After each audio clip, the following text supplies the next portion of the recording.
సమయం చూసి దెబ్బ కొట్టడం అంటారు. కానీ సమయం సందర్భం లేని దెబ్బ కొట్టాలనుకున్నటువంటి ప్రయత్నం ఏంటో మరి మహాసేన రాజేష్కే తెలియాలి.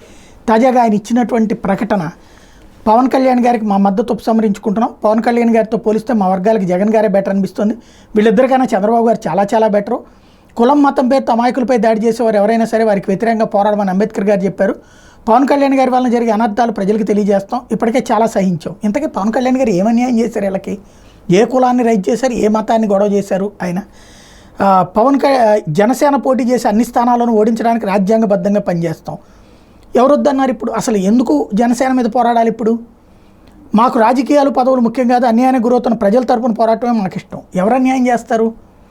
చంద్రబాబు చేయాలి, జగన్ చేయాలి. మరి వాళ్ళ తరపున పోరాడాలనుకున్నప్పుడు పవన్ కళ్యాణ్ మీద ఎందుకు ద్వేషం?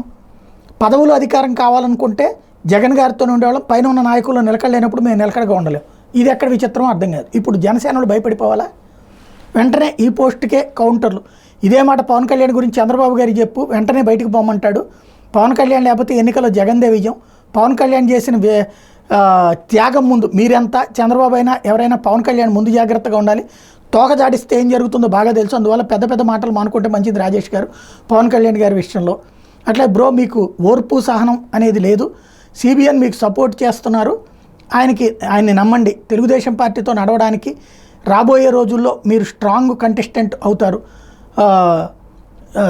ఏది స్థానిక భవిష్యత్ అవకాశాలు పోగొట్టుకోండి అని చెప్తున్నటువంటి వాళ్ళు ఇటు మర్యాదగాను చెప్తున్నారు, భయపడమని చెప్తున్నారు. ఇప్పుడు పవన్ కళ్యాణ్ నేను ఓడించగలుగుతారా? అంత సీన్ ఉంటుందా?